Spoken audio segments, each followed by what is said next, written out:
Welcome to The Naked Podcaster. Get ready to hear the story of someone strong enough to bear it all. The Naked Podcaster is a representation of freeing yourself, giving you permission to be real in all your quirkiness, baggage, struggles to success, and tragedy to triumph. I'm so excited you're joining the journey. Your past doesn't define you, but it does lead you on a path to today. Let's get naked. Hello and welcome to the Naked Podcaster. I'm Jen Taylor, the host, and today I'm here with Erica Risberg. Erica, how are you? I'm doing really well. How are you? I'm awesome. I love this. I got your name right, and now everything will be in show notes, so it's no stress here, but your website is allthingsinthenameoflove.com. Mm-hmm. So let's jump in and tell me who you are and what you do. Well, who I am is, that's a good question, a multifaceted being who was called about a year ago to start a podcast, and I ignored it because I didn't really think I had any skill sets, even though I've done voiceovers for 10 years. I did oral histories. I know how to, like the whole thing. It was like, why are you not using all these amazing skills? And then this year I started it because I felt called to share what my background was, what my journey in the past 4 years has been, and what it's become is interviewing people about their spiritual journeys and how they're getting into who they really are. I love that because I think, well, Simon Sinek has a platform where he talks about finding your why and how we kind of work things backwards. And he's coming from a business standpoint, but from a personal standpoint, I think it works the same way. The what and the how, well, if you don't know why, if you're not finding your reasons, what drives you, then it's kind of moot. So I love that you're doing this. It's so up my alley. Thank you. Now you have a podcast, so you interview people, and is it mostly about their spiritual journey? Who kind of are your ideal guests? My ideal guests are people who are authentic, who have navigated this life of just digging through all the bullshit that they've had to go through to find out who they are at their core, and then how they live like that. I call it spiritual because that typically is what happens. You have this tragic thing, and that causes you to shift your perspective, and then you want to dig deeper into that core of who you are. You talk on the website is that you want to provide, it's so interesting because your podcast and my podcast are totally different and absolutely the same. That's so awesome. I know. And, you see trends. What's so interesting is that as people, I think we're reaching out in a lot of the same ways, but it's based on our personality and our skill sets and our strengths and what our struggles were. But yours says that your mission is to provide ideas and resources to help others open up to seeing concepts and problems from the perspective of love instead of fear. Mm-hmm. And my whole platform is, let's talk about what you do and then where you came from, what were your struggles, and the who, what, when, where, and how you got through them, or you're still getting through them, because it's often not a one and done. It's a journey, not a destination. And then the tips and tools and tricks you learned that you kind of built in your toolbox, maybe without even knowing it, so that other people feel less alone, and maybe they learn about a tool or a tip or a trick or some modality that they didn't previously know about. And so I love how aligned and parallel our missions are and completely different. It's so exciting to me. It is. And you actually have a PhD. Mm-hmm. I think we express our baggage in different ways. So I never finished school. So when people have like degrees, I'm so genuinely proud of you. Aww. Because I know how hard it was for me working through college, and then I didn't finish. Having said that, it doesn't mean that having a degree or not having a degree necessarily means anything other than a piece of paper. Mm-mm. But how cool that you stuck through to get that piece of paper and use it. So tell me a little bit about that. And this is really curious to me how it all Okay. So, this relates into my journey. So I was a really spiritual kid, and I'm giving you the context for this because I'm a contextual person. And I used to have communication with non-physical beings. When my grandfather died, that all shut down. And the last indication of what I got, well, things like big points in my life that I knew were going to happen were I was going to get a PhD. My father was going to have a really ridiculously tragic death, which he did. And my partner was going to be older than me, which he is. And then I didn't get anything. I shut down emotionally and everything. And I decided at that point, I was like, okay, what can I handle? This is 12. What can I handle as a subject that I can actually get a PhD in that I won't go mad with? And the answer was history. And it's not the dates and battles. The dates and battles are, ugh. What I'm curious about is how do we live in different periods? Like what was like the technology changed, but how do we exist as human beings? And so that's what the draw for history has been. And then subsequent to that, the other one that I just realized a couple months ago was, oh, actually what you were doing was trying to figure out why anyone's like, what is the other in the world? Like, why is there an other? Well, actually there isn't. It's something in our heads that we define because we're fearful, but there's no difference between you and me or the chair I'm sitting on or the microphone here, because at a quantum level, there's nothing that's different. We just perceive it as different. So the history degrees were all about like trying to figure this out from an intellectual standpoint. And my spiritual thing, which really came into focus 4 years ago when I took a vow of peace, was figuring out what the intellect was telling me that I had to figure out on a deeper level. There's a battle sometimes. I think logic and emotion, they don't play well in the sandbox.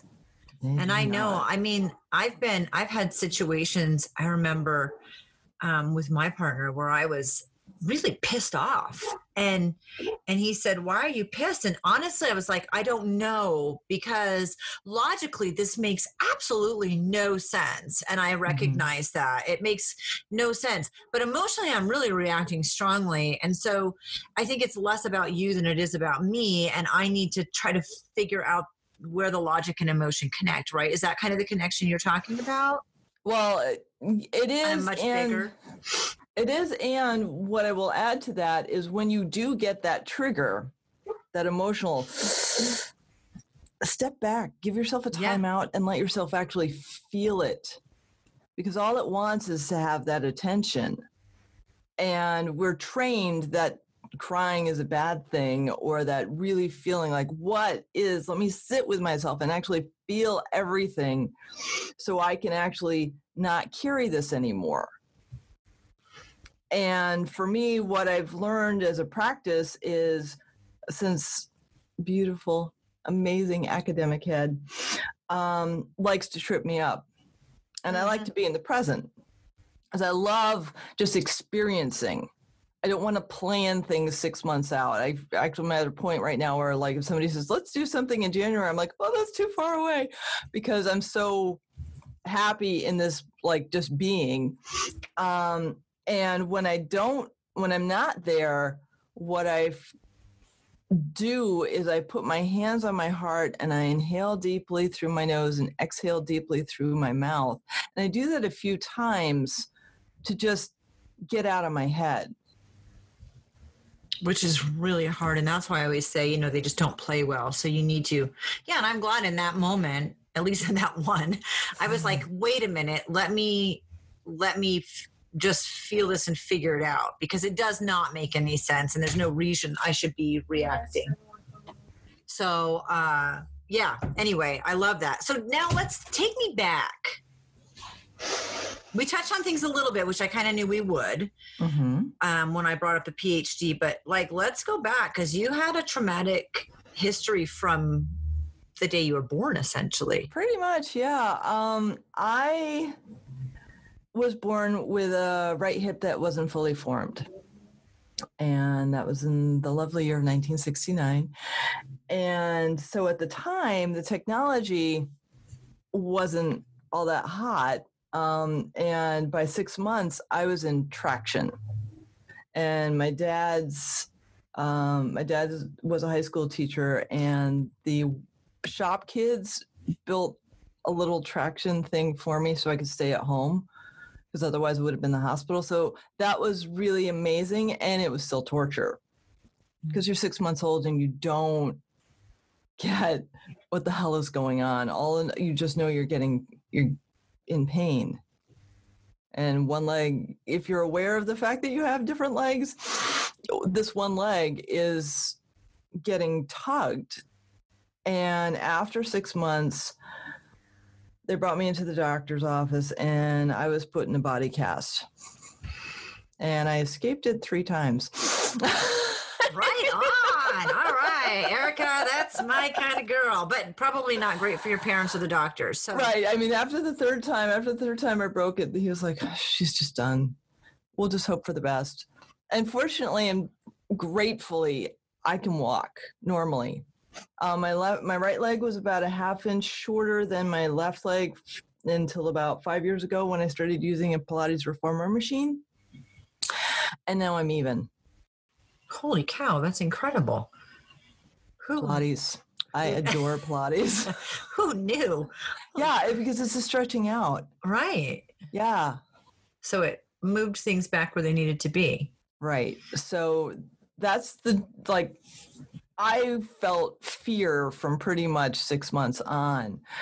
And then I have one of the aspects of my journey is to fully love myself, which is something I'm learning. My grandmother, love her. I get where she was at. Very conditional love. My mother was abused as a kid. Very unstable love. My father was emotionally repressed. We're talking, you were born in 69, I was born in 70. And I think our parents' generation, not that this is any excuse, but I do a lot of research when I wrote my book about the 70s because I was seeing it from the eyes of a kid. Mm-hmm. Repressed is an understatement, and like dysfunctional in how they thought about relationships. Mm-hmm. And so on one side, it's not necessarily his fault. On the other side, take ownership. Right. And yeah. What ended up happening with him is because he was emotionally repressed, he got up to 400 pounds. He was a hoarder. When he went into the hospital, he got pancreatitis because he was drinking 2 gallons of cider a week. Wow. And then he got a staph infection and was in intensive care for 3 months.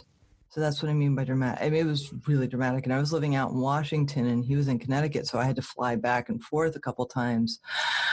And he could move his eyes. He was paralyzed except for his eyes. And I was like, oh, that's karma. And I'm getting chills while I'm telling you this. It was karma. It was like, you're not dealing with your emotions when you're functional. You're going to deal with them now. And so for 3 months, he couldn't move. And then when he died, thankfully I was there. He was in hospice the last day. And they're like, you wear gloves. Don't touch him.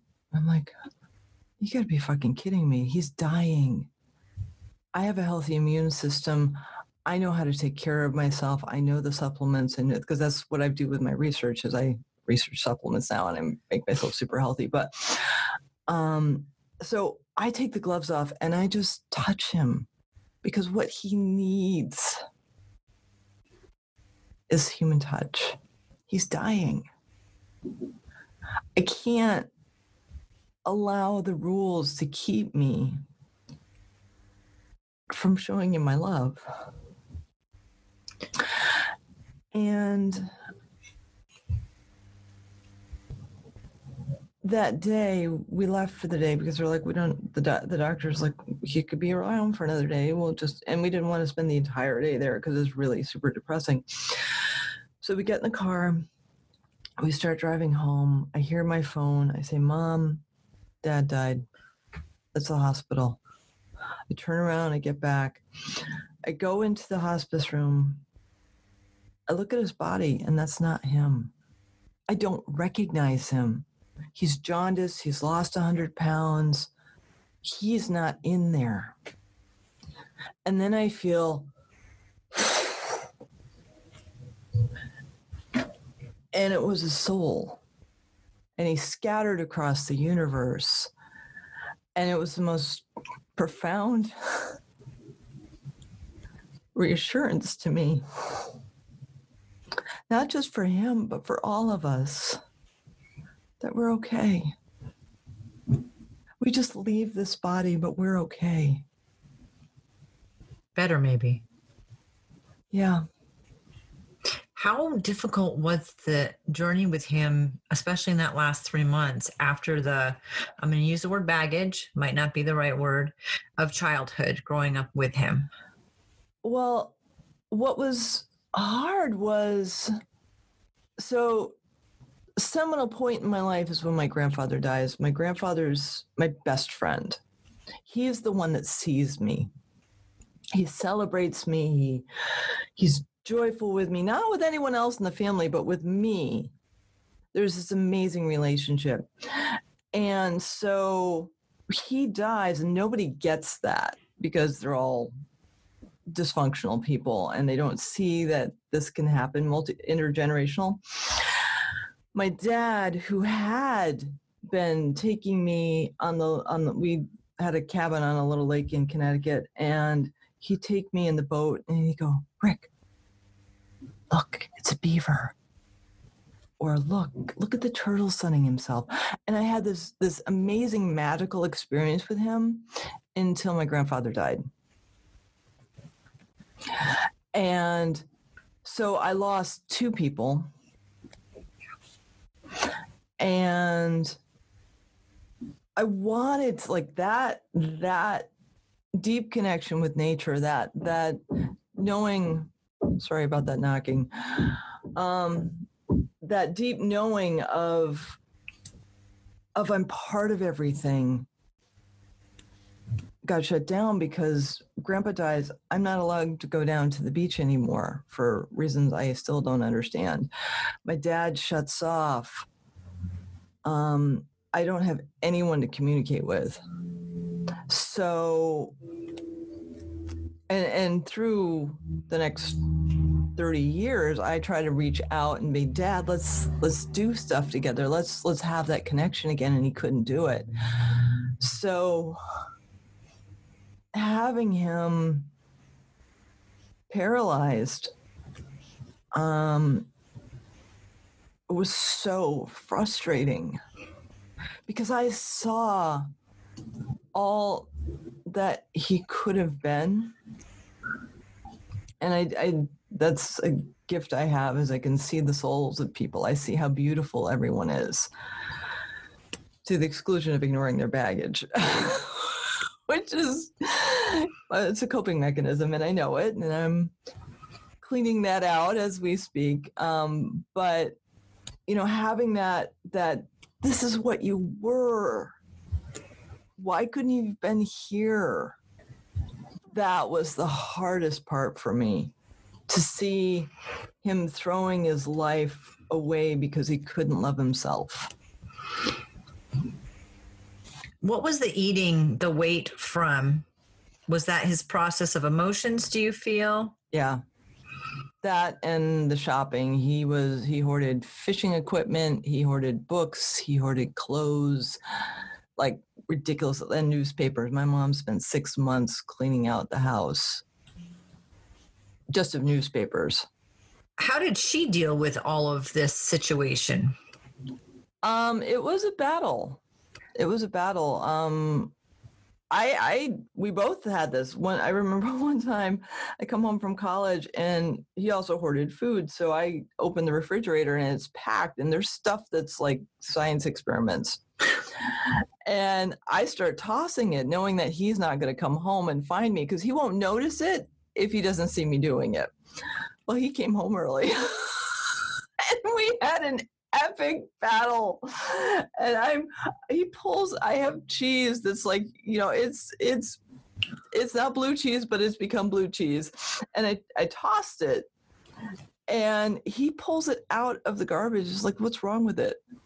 I'm like, okay, there's something wrong here, Dad. If you can't see that, what is it that you're like? I didn't have the awareness then, but it's like, what is it that is so damaged within you that you think moldy cheese is healthy? Like, what is that saying about you? And so it was I had one really profound, amazing conversation with him when I was having trouble at my job and I was out in Washington, and I called him like, Dad, what do you do? And he actually shared a personal experience with me just to help me. I was like, this would have been really helpful for the past 30 years. But he just couldn't. He couldn't connect with his own emotions, so he couldn't connect with anyone else's. I think it's easier. One thing, hindsight's easier. The other thing, man, I can help you deal with your shit all day long. Yeah. I'm outside of it, outside looking in. I mean, that window view into someone else makes everything seem easy, right? Yeah. Like the answer's right there in front of your face. But when you're embroiled in it, it's nearly impossible. So I think we're all a little bit in one way or another like your dad, where we can help other people, but we can't help ourselves. The thing that so tremendously sucks is losing your grandfather and your dad to some degree. Yeah. It's harder for me when the person is there and unavailable than just gone. Yeah. Although I know when my dad died, what was hard was like then there wasn't the possibility of things changing and getting better. There's no possibility of anything anymore. So that hope that burns in the heart of the child inside you, that dad will come back and be who he was or what you want, dies. That flame dies because it's not possible anymore. Right. Tell me about how empathic you were from a little kid, because I think many little kids are. I just finished reading Sean Corn's Our Revolution, and she talks about patterning as a coping mechanism. Okay. I'm like, oh shit, I do that. I still do that. Like, I'm aware, I watch myself, I'm like, I am patterning. This is fascinating because it's a way of bringing control in the chaos. Like it's a coping thing. So little empath. At 3, we're down at the cabin and there's a gaggle of geese, Canadian geese. And I just walk into them. I'm like, hey, these are my friends. They get me, I get them. We're totally cool. My parents totally freak out because Canadian geese can be really aggressive. Not to me. They surround me because we're friends. Like, I get it. I get that they're just like, they're family. I'm family. We're all good. We're just in different bodies. It doesn't really matter. And they feel my energy. And my parents finally coax me out because I'm just having a grand old time. We're just tired. Like, I'm not even aware that there's anything to be scared of because there's no energy coming from them saying we're going to eat you. They're just like, oh, we get you, we see you, we feel you. And I finally get back to my parents and like, don't ever do that again. I'm like, what? Like, they're my friends. Like, I've always been connected to animals. I've been connected to trees. I struggle with trusting people because I haven't had a great track record with my family. And I'm okay with that. I'm aware of it. So one of the ways that I help heal myself is a modality called body talk. Okay. And it helps you get to your subconscious programming. And it's really, really powerful because you, like you said, you don't know what you're like, anyone else can see it from the outside, but if it's coming from within, you don't necessarily know how to fix it, and you're not even necessarily aware that you have it. So body talk helps bring that subconscious stuff to the surface, and then you can clean it out. Can you go into a little bit about how you do it? I don't have the training. I have a practitioner who does it. So she taps into my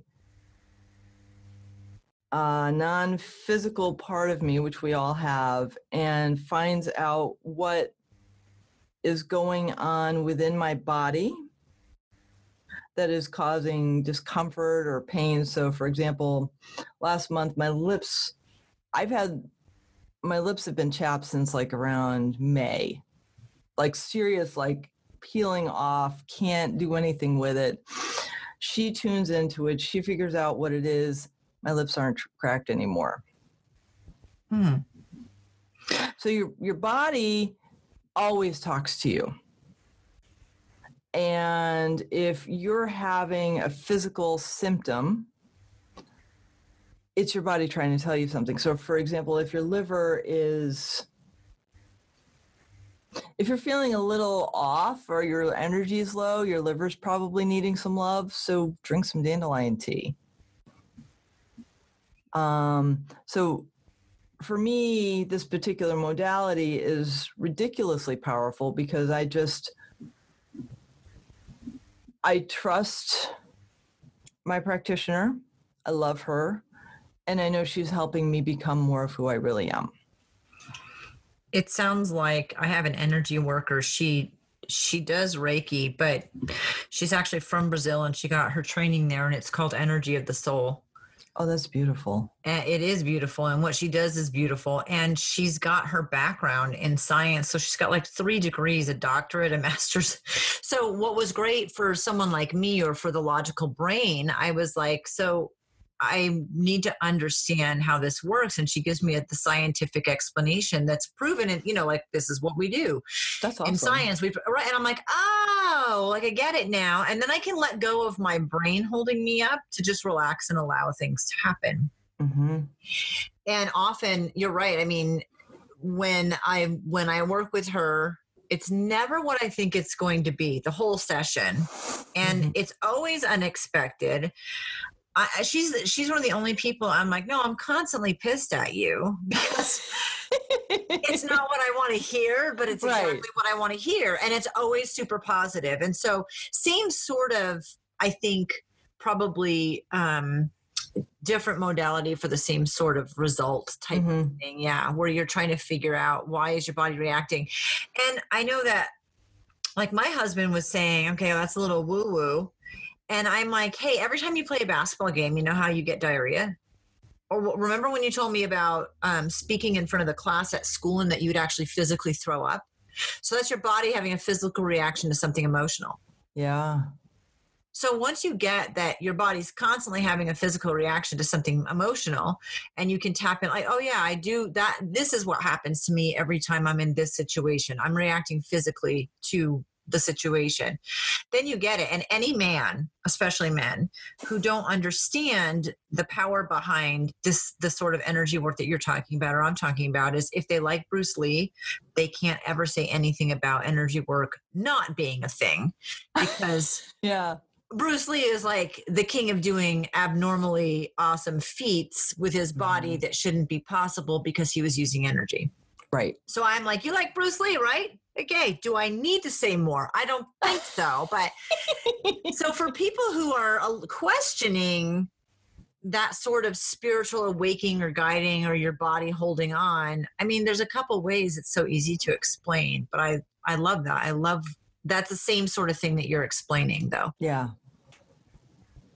Take me into growing up, and you were this kid that you were super in tune to the world around you and the energy in the world. Like the geese were your friends and you can talk to trees. Like, I've never been able to talk to a tree, but I feel my body relax when I'm with them. Just hug it. Oh yeah, I do all the And time. thank it. Oh, I do. We do that. And yes. then you're talking to a tree. Right, exactly. But I mean, like, I don't hear anything from them, but I feel my body relax. That's their communication. Correct. Okay. Yeah. So you were super, super, like an empath. Mm-hmm. And then grandpa dies and dad pulls away and you stuff that down or let it go. I numb myself out. How did you numb yourself out? I stopped paying attention to my emotions. Ooh, that's a dangerous. Yeah. Yeah. Wow. Well, because I didn't have an outlet. Right.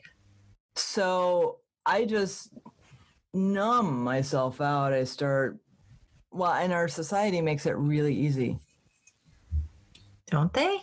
Super easy. I mean, I didn't realize, like, so I remember when I was, which one was it? I think it was my master's degree. I was studying revolutions because I wanted to understand what conditions existed that would cause people to want to switch out of their current environment. Like what would do that for somebody to risk their life to make change?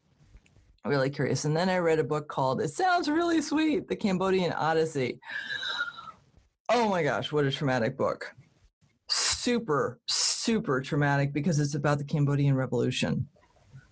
Okay. And the ridiculous, nonsensical tragedy of the massacres that occurred there through the perspective of one person.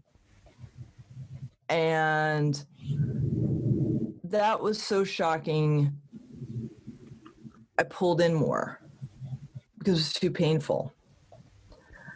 When I was starting my PhD program, one of my professors, and I love her and I hope she's doing well. This is the most fucked up thing I've ever read. Okay. How to draw and quarter someone. Holy shit. I'm like, why do I need to read this? I don't ever plan on doing this to another human being. What could compel you to do this to us? Like, there was no, and it was a methodology class. It was like, this doesn't even fit in. What are you doing? Are you trying to make me just completely shut down? Because that's so fucked up. I mean, really, nobody should ever learn that. That should be burned. That should be destroyed. That should never exist because it's so... I don't even have words for it. It was just hideous. And then I really pulled in because I'm like pulling in. I'm numbing because the world is too violent. And then Dad dies 4 years after I graduate. I start to meditate. It's like little bit. It's this beautiful thing by Vishen from Mind Valley. He had this beautiful recorded meditation where every day, part of it, the one that sticks to me, is forgiveness. You have to find somebody in your life that you have to forgive. So I listened to that for 6 years because that's the only meditation I know. And I was like, okay, this is my daily meditation. It's like 15 minutes. This is great. I'm meditating. And then I met my mentor through a coach and started listening to her meditations. And then the Paris bombings happened. And something about people experiencing joy getting killed snapped me. I was like, that's just too much. That's just too much. And so I said at the end of the meditation to whoever was listening, because I don't know who's in non-physical, but I was just like, okay, guys, I am taking a vow of peace. I don't know what this means, but I can't do this anymore. I can't have violence in my life anymore. And so that week, I stopped reading all of my action books. I stopped going to movies because even comedies are violent. I changed the music on my iPod. And then I went, Okay, it's gone. That's great. I don't have anything that has violence in my life externally. What do I do now? Shit, I don't have anything to read. I don't even know what I'm going to watch. Like, what the hell? What did I just do to myself? Because I was just like, I have to get this out. Now, what do I fill it with? Oh, geez. Well, I don't know, because, that's been my life. So fortunately, I have friends, and I live in Portland, and I have a really cool couple of bookstores, Powell's and New Renaissance Bookstore, that have books that are educational and enlightening. And I'm not saying Powell's is all that. Powell's is every single book you could possibly hope for, but like there are pockets where you can find amazing things. And I started just doing silent meditations, or meditations where I just went Om for 20 minutes. And that calms my brain down. And I can tune into the quiet. I can tune into the sweet, soft, sensitive being that I am inside and say, what do I really need? What does my little girl need? What brings me joy? I've uncovered that I miss painting. I miss playing the piano. I stopped playing the piano when I was 10 because my mom was practicing Toccata and Fugue in D minor by Bach, and I memorized it and I played it, and she lost it. I was like, I'm not doing this anymore.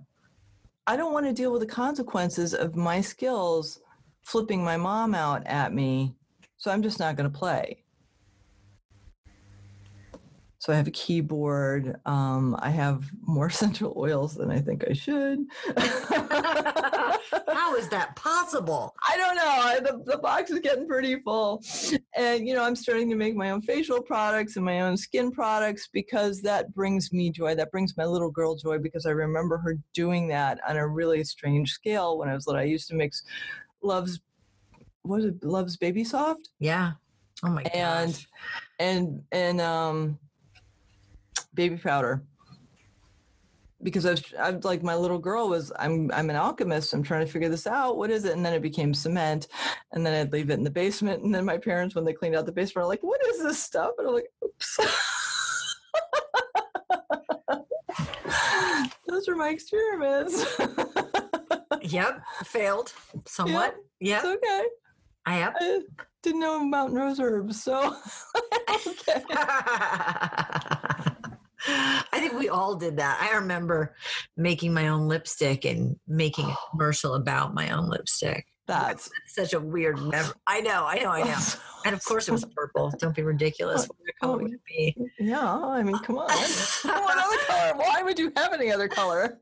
I don't know. But I think a lot of us, as kids, we tap into the things that we love that just bring us joy, that make us happy, with no direction or background or life experience. So, of course, it's an epic fail. But of cement, So as an adult, though, when you're looking to fill this space with other things, it forced you to look into who you were and what brought you joy. Mm-hmm. So I get that. Yeah. I'm a community garden manager now because Grandpa and I used to garden. Oh. So I have my own garden, and I won't say I manage anyone, because you don't manage a community garden. but I'm out, and it's a beautiful spot. It's surrounded by trees, and it's this beautiful meadow.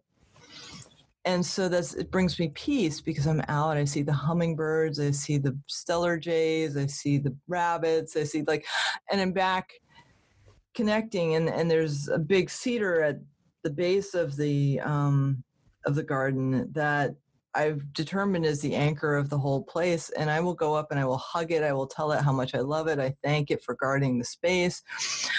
I feel the energy, so I know it's aware of my presence and my appreciation for it.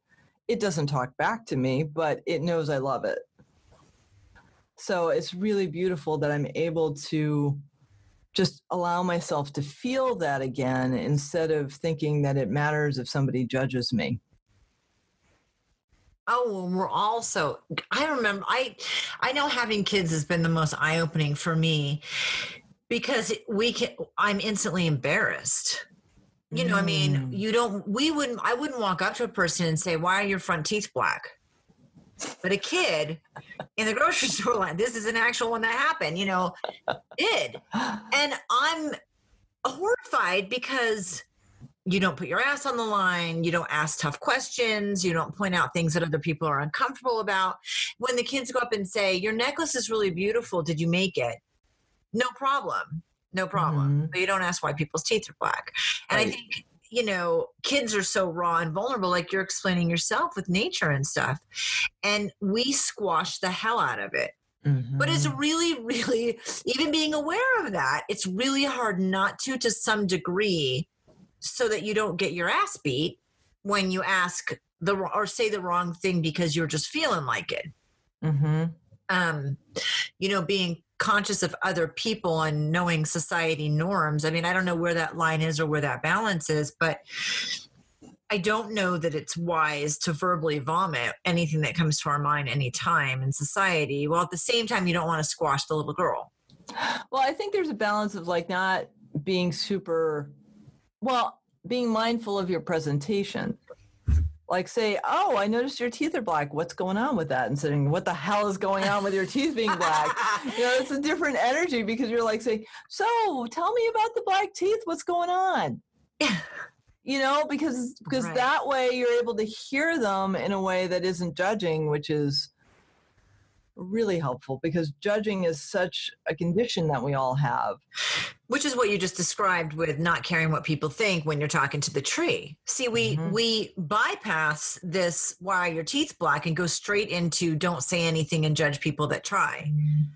And there clearly is there's no line, there's no cutoff between and there should be, like, you're right. You don't need to get your ass beat. You don't need to be crazy, or rude or disrespectful. But at the same time, you should be able to speak what you think and not worry about being judged. Yeah, I think in our society, it's really hard to find that balance of, I'm going to do it anywhere and I don't care what people think, and that's great, but people think you're crazy. Right. Which is not what you really want them to think. Right. But yeah, I love that. I love that you're doing that. Well, I don't think I have it anymore, but at one point I had my high school yearbook, and I remember this one comment. She said, "You're really nice, but you're so strange." I'm like, what does that mean? Like, yes, of course I'm strange. I wear Argyle socks. I'm a wild girl in Connecticut wearing Argyle socks. But it's this, okay, so I'm strange for you because you don't know what my life experience is. I'm completely normal for me. Right. I mean, we have a guy living across the street. It's not a guy, it's an it. I think that's the term. So it will either dress in normal guy clothes or will wear tight leather pants and heels and hair and full-on makeup because that's an expression of what it wants to be, with a baritone voice. I can't judge that. I don't know what their life experience is. I want to ask, but it's super shy when it comes out like that because it's taking so much courage to dress in that way that it doesn't have any more bandwidth to talk to people, which I respect. But it's just, wow, that is so brave that you are so stepping into yourself to the exclusion of what other people think. That's just, wow. Right. Agreed, because our little kids did that, but we don't do that as we get older. Let's connect how you squash things down, and you found ways now to bring that back up. But there was a period of time where you were super logical and got the degrees that are amazing. And then you started to blend that. The blending is fairly recent. When I graduated, I was supposed to get a job with the Maine State Museum. Their budget came out a month before I graduated, and there was no job. So I worked at L.L. Beans for 3 months, moved out here, worked at Fred Meyer's for 10 months, and brought humility into my life. Because I was like, I have a PhD. And they're like, yeah, we don't really give a fuck. We're just going to, just dress those mannequins. But I have a bit, like, it was just this whole humbling thing and getting me out of my ego and the blending. So I don't use my academic training in academia. I knew I was never really an academic. I'm too not rule following. And I don't play hierarchical games, so I'm just not an academic in that respect. But what I have noticed is, so when I talk to people, and now I have this spiritual component, is like, what is it that I can start relating with you, so I can dissolve that illusion of being separate from you, and the academic part of me gets the socioeconomic, educational, cultural backgrounds that you and I may have different from each other. So I speak to you from a place of trying to relate. I try actively to understand and engage with every person I encounter. And then with the spiritual component is, what's their essence? What's that deeper part of who they are?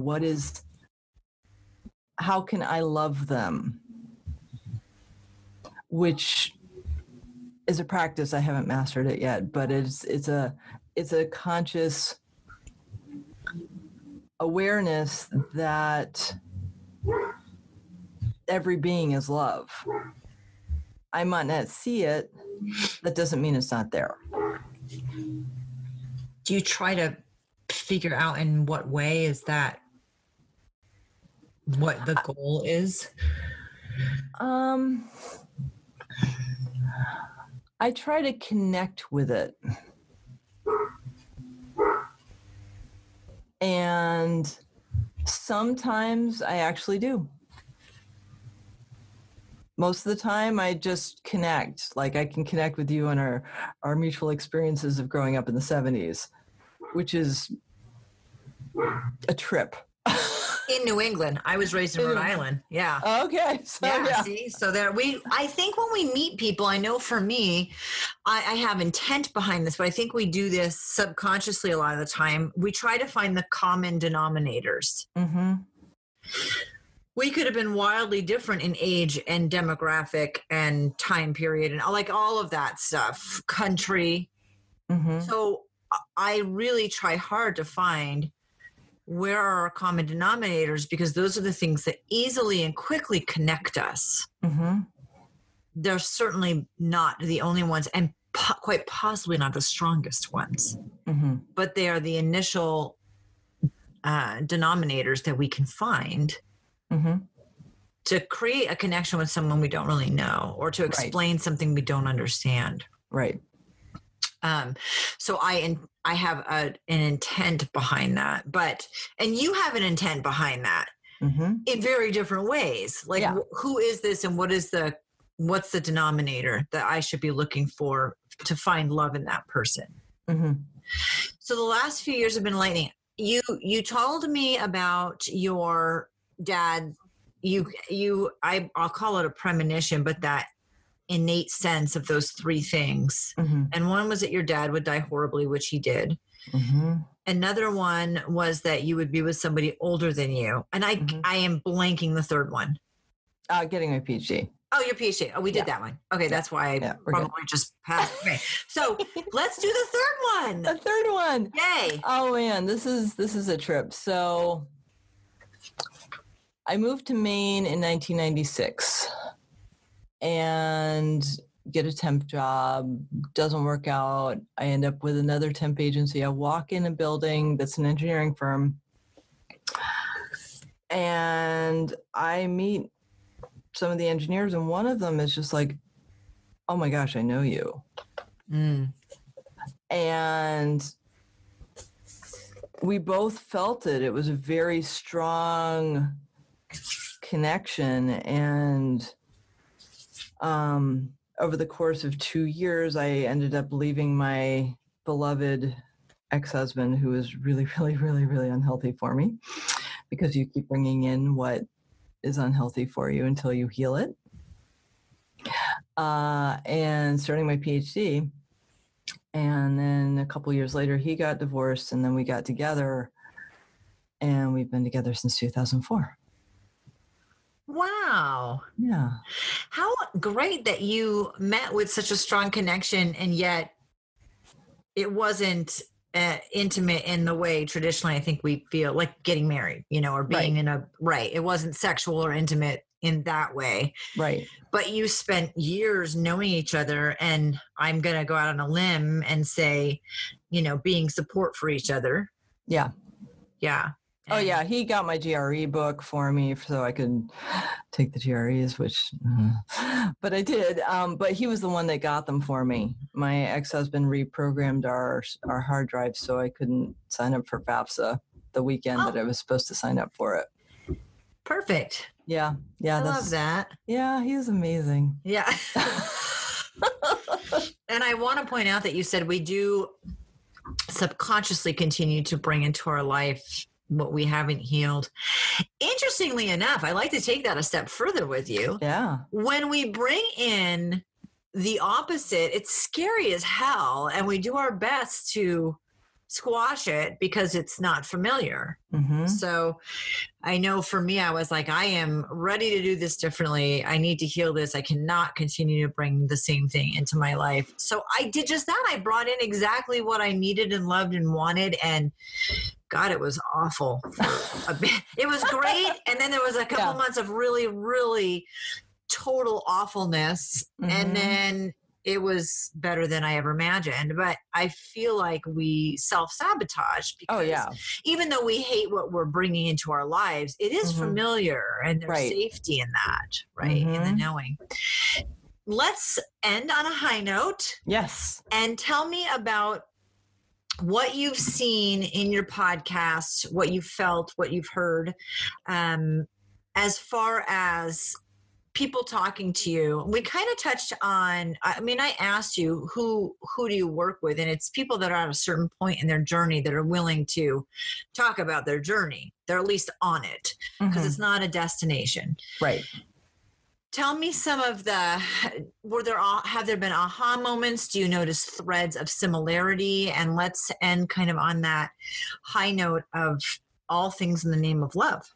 My favorite part of my podcast is that I have an opportunity to let other souls shine. We have ridiculously deep conversations because I don't prep questions. Yeah, I don't either. Yeah. And I have said that I get intuitive hits of where I feel the conversation is going and what the next question is going to be.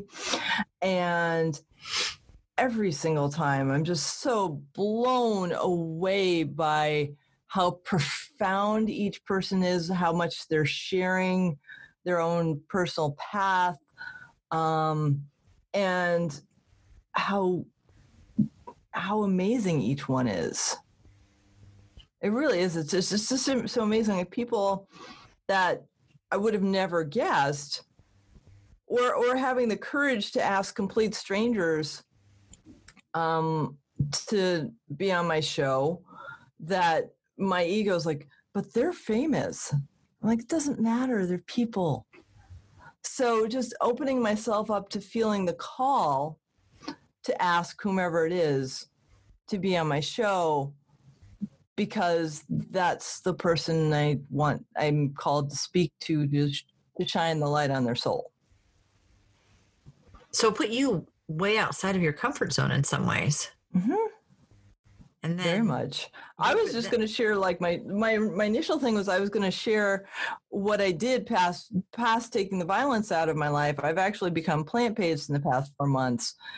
Over the past 5 years, it's finally, like, the last one was like, okay, I don't like fish anymore. All right, I guess I'm plant-based. And I have 3 TerraCycle boxes, and I'm really big on nutrition. So, like, I thought that's what the podcast was going to be. I really did. Nope. No, not at all. I mean, it has some of that, but it's much deeper than that. I think it's so amusing when you answer the call, because you said you knew for like a year. Is that what you said, that you were going to do a podcast? But, you know, we as humans ignore that. We'll just ignore that shit, you know. And then when we finally do it, we're like, and it's going to be this. And the universe is like, actually, you know. Yeah. No, it's not. But thank you for being open to learning that. Like, thanks for your suggestions, but that's not what this is about. I know. I always think whatever modality you believe in, but in that spiritual sense, like you use that word, like you're being laughed at a cosmic karma level. Like, oh, you're so cute. That's what you thought. Oh, sweetie, that's so endearing that you thought you were going to talk. Yeah, that's not what you're going to talk about. And that's not what you're going to do. I do believe that if our unconscious was more in our face, we would be terrified. And if we don't take those things incrementally, we would probably just shut down in the face of all of it. Right. Oh yeah. I mean, I didn't deal with my trauma as an infant until about 4 months ago. What was that like? Oh my gosh. For 90 seconds, I fully felt it. And I have never felt so terrorized in my life. For 90 seconds. And then it was gone. Just, okay. You finally paid attention to me. Right. Which is why it's so important to sit with your emotions. You know what? I think that's a great, actual, odd, but great place to end. Is that it's never what we think it's going to be, and it's important to sit with our emotions. Just let them be. Thank you, Erica, for coming on and sharing your story. You're so welcome. Thank you for taking the time to get naked with us. If you'd like to bear it all with